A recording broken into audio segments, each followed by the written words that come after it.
Welcome back, future criminologists. In this video, I will be discussing Writ of Kalikasan. Writ of Kalikasan. A writ of kalikasan is an extraordinary legal remedy under Philippine law that provides protection of one's constitutional right to a healthy environment, issued depending on the magnitude of environmental damage. The constitutional right is outlined in Section 16, Article 2 of the 1987 Philippine Constitution, which states that the state shall protect and advance the right of the people to a balanced and healthful ecology in accordance with the rhythm and harmony of nature. Ang Writ of Kalikasan ay isang batas na nagbibigay proteksyon sa karapatan ng isang mamamayan para sa isang malinis at kapaki-pakinabang na kapaligiran. We state a while ago that the Writ of Kalikasan is issued depending on the magnitude of environmental damage. Then what is the magnitude of environmental damage that warrant the issuance of the Writ of Kalikasan? The issuance of Writ of Kalikasan must involve environmental damage of such magnitude as to prejudice the life, health, or property of inhabitants in two or more cities or provinces. Take note, the environmental damage must affect two or more cities or provinces. Thus, even if the environmental damage affects the life, health, or property of inhabitants of one municipality, it will not warrant the issuance of the Writ of Kalikasan. From the foregoing, we can now enumerate the requisites for the issuance of Writ of Kalikasan. For a Writ of Kalikasan to issue, the following requisites must concur. 1. There is an actual or threatened violation of the constitutional right to a balanced and healthful ecology. 2. The actual or threatened violation arises from an unlawful act or omission of a public official or employee or private individual or entity.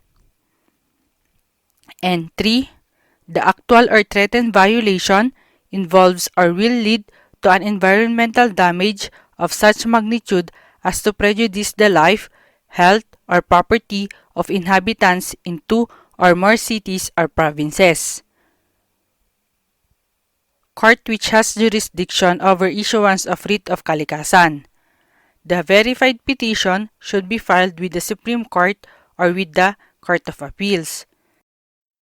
Thus, the Supreme Court and Court of Appeals have concurrent jurisdiction for the issuance for a petition for Writ of Kalikasan.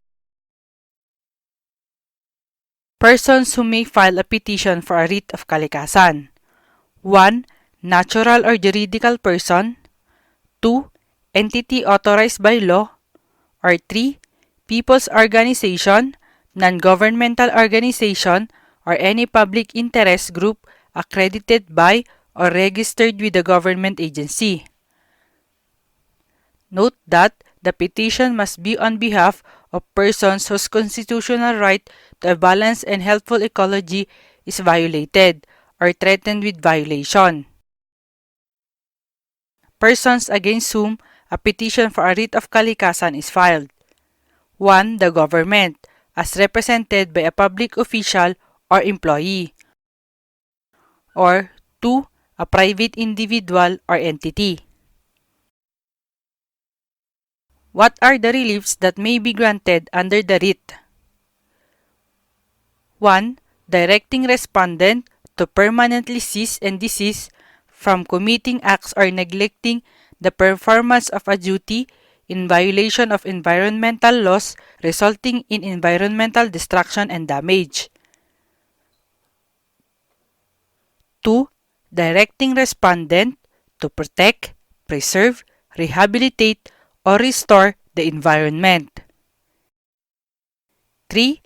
Directing respondent to monitor strict compliance with the decision and orders of the court. 4. Directing respondent to make periodic reports on the execution of the final judgment. And 5. Such other reliefs which relate to the right of the people to a balanced and healthful ecology or to the protection, preservation, rehabilitation, or restoration of the environment. This topic is related to the writ of continuing mandamus and the strategic lawsuit against public participation, or SLAP, which I will discuss later. To end, please subscribe to our channel and stay tuned for more videos.